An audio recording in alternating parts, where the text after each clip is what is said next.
آپ اگر کامیاب ہونا چاہتے ہیں تو اس کے لیے صرف ذہانت اور سخت محنت کافی نہیں ہے۔ کامیاب کاروباری افراد میں ایک خصوصیت مشترک ہے اور یہ خصوصیت نظم و ضبط کی عادت ہے۔ سخت محنت اور ذہانت کے ساتھ نظم و ضبط کامیابی کے لیے اولین ترجیحات میں سے ایک ہے، اور اپنے آپ کو نظم و ضبط کے مطابق چلانے اور خود پر کنٹرول کرنے کا کام مشکل ترین کام ہے۔ آپ کی محنت، ذہانت اور صلاحیت کو کامیابی اور دولت میں بدلنے کے لیے مستقل مزاجی سے ڈٹے رہنے اور نظم و ضبط اپنانے کی ضرورت ہوتی ہے۔ نظم و ضبط ایک ایسی خصوصیت ہے جس کی سب سے زیادہ کمی ذہین لوگوں میں پائی جاتی ہے۔ اگر آپ اس بات کو تسلیم کرتے ہیں کہ آپ میں نظم و ضبط کی کمی ہے اور آپ کو اس کو بہتر بنانے کی ضرورت ہے، تو آج ہم چند ایسے طریقے لے کر آئے ہیں جن کو اپنا کر آپ نظم و ضبط جیسی خوبصورت عادت کو اپنا سکتے ہیں۔ طریقہ نمبر 1، ایک خاص دن کو نقطۂ آغاز بنائیں۔ مثال کے طور پر اگر آپ نے کچھ کرنے کا ارادہ کیا ہے تو اس کے لیے دن مقرر کر دیں۔ اس دن تک اس کام کو کرنے کے لیے ذہنی طور پر تیار رہیں اور کام کے لیے تمام ضروریات کو مخصوص دن سے پہلے پورا کر لیں۔ مثال کے طور پر پیر کو اگر آپ کو کام کا آغاز کرنا ہے تو پیر سے پہلے اپنے تمام کام نمٹا لیں۔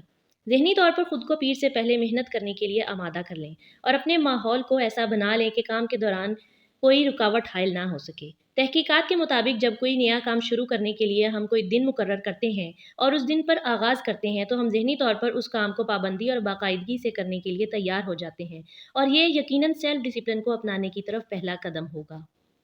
طریقہ نمبر 2، آپ کو نظم و ضبط کو اپنانے کی کیوں ضرورت پیش آئی، اس کی وجوہات اور مقاصد کو لکھ لیجئے۔ کسی کام کو کرنے کے دلائل کا کام کریں گے۔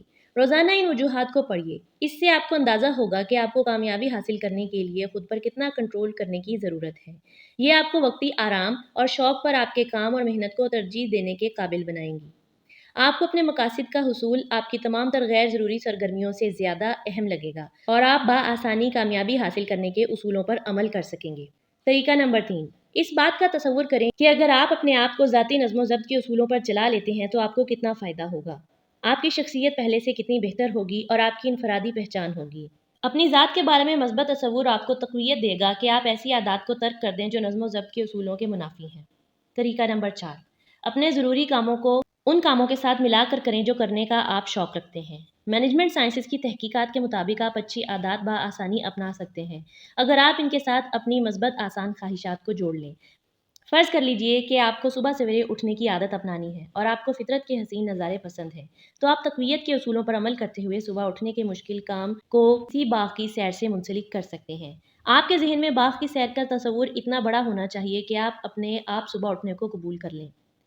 طریقہ نمبر 5، اپنے آپ کو من پسند انعام دیجیے۔ جب آپ نظم و ضبط اپنانے، محنت کرنے اور اپنی صلاحیت کو بروئے کار لانے کے کسی ایک بھی اصول پر کام کرنے لگیں اور آپ کو لگے کہ یہ آپ کے لیے مشکل ہے، تو خود کو اس اصول پر عمل کرنے کے لیے بعد میں من پسند چیز کا انعام دیجیے۔ تحقیقات ثابت کرتی ہیں کہ مثبت تقویت یعنی انعامات یا تحفے دینے سے مشکل کام بھی آسانی سے ہو جاتا ہے۔ اس مثبت تقویت میں کچھ بھی ہو سکتا ہے، کام کرنے کے بعد دوست سے بات کرنا، چائے پینا، چاکلیٹ کھانا یا کچھ بھی۔ نمبر 6، بھرپور نیند لیجیے۔ اگر آپ بھرپور نیند نہیں لیتے تو آپ کی کارکردگی پر اثر آتا ہے۔ 8 گھنٹے کی بھرپور نیند لینے سے آپ کے دماغ کا وہ حصہ جو سیلف ریگولیشن اور سیلف ڈسپلن کا ذمہ دار ہے، بہتر طریقے سے کام کرے گا۔ یہ حصہ پری فرنٹل کارٹیکس کہلاتا ہے۔ 8 گھنٹے نیند کے لیے ضروری ہے کہ آپ رات کو جلدی سو کر بھرپور نیند لیں، کیونکہ دیر سے سو کر آپ نیند تو بھرپور لے لیں گے، لیکن دیر سے جاگنے کے باعث آپ کام کے دن کا آغاز دیر سے کریں گے۔ اس سے آپ کی رفتار متاثر ہوگی۔ مختصر یہ کہ بھرپور نیند اور کامیابی کے لیے ضروری ہے کہ رات کو جلدی سویا جائے۔ نمبر 7، کبھی بھی سیلف ڈسپلن کو اپنانے کے لیے فوری فیصلہ نہ کریں۔ کوئی عادت ترک کرنی یا اپنانی ہے تو اس پر کام کریں کہ آپ کو یہ عادت کیوں ترک کرنی یا اپنانی ہے۔ اپنے آپ کو کسی بھی اصول کو اپنانے کے لیے وقت دیں اور ذہنی طور پر آمادہ کریں، کیونکہ نفسیات کے مطابق وہ طویل مدتی فیصلے جو فوری طور پر لیے جاتے ہیں عموماً برے نتائج دیتے ہیں، اور ہم ان پر مستقل مزاجی سے کام نہیں کر پاتے اور نتیجتاً ان فیصلوں سے انکار کر دیتے ہیں۔ مثال کے طور پر اگر آپ کو سگریٹ پینے کی عادت ترک کرنی ہے تو اس پر کام کریں۔ اپنے آپ کو اس کے تمام ممکنہ اور دیرپا نقصانات بتاتے ہوئے شعوری اور لاشعوری طور پر تیار کریں۔ آپ کے لیے سگریٹ چھوڑنا آسان ہو جائے گا۔ طریقہ نمبر 8، نیم گرم پانی، لیمن اور 1 چمچہ شہد کو اپنی غذا میں شامل کیجیے۔ یعنی نیم گرم پانی میں شہد اور لیمن ملا کر استعمال کیجیے۔ یہ آپ کے بلڈ شوگر لیول کو کنٹرول کرے گا اور قوت ارادی کو بڑھائے گا۔ سائنس کے مطابق آپ کی قوت ارادی میں کمی آپ کے خون میں موجود گلوکوز کی مقدار کی کمی کی وجہ سے بھی ہوتی ہے۔ طریقہ نمبر 9، اپنے سیلف ڈسپلن کے اصولوں کی فہرست کو چھوٹے چھوٹے کاغذات پر لکھ کر گھر میں لگائیے۔ یہ آپ کو وقتاً فوقتاً آپ کے مقصد کی یاد دہانی کراتے رہیں گے۔ طریقہ نمبر 10، ایسے لوگوں کے ساتھ وقت گزاری جو سیلف ڈسپلن اور نظم و ضبط کے اصولوں پر چلتے ہیں، کیونکہ تحقیقات کے مطابق ہم جن لوگوں کے ساتھ زیادہ وقت گزارتے ہیں ہم لاشعوری طور پر ان کی طرح سوچنے لگتے ہیں۔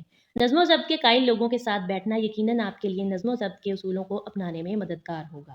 طریقہ نمبر 11، یاد رکھیے نظم و ضبط اپنانے کا فیصلہ آپ کے اپنے لیے ہے اور آپ کو اسی پر کام کرنا ہے۔ دوسروں کو خوش کرنے کی کوشش میں آپ کو ان کو نظر انداز نہیں کرنا، کیونکہ آپ وہ کر رہے ہیں جو آپ کو اپنے لیے موزوں لگتا ہے اور دوسرے وہ کر رہے ہیں جو ان کو ان کے لیے موزوں لگتا ہے۔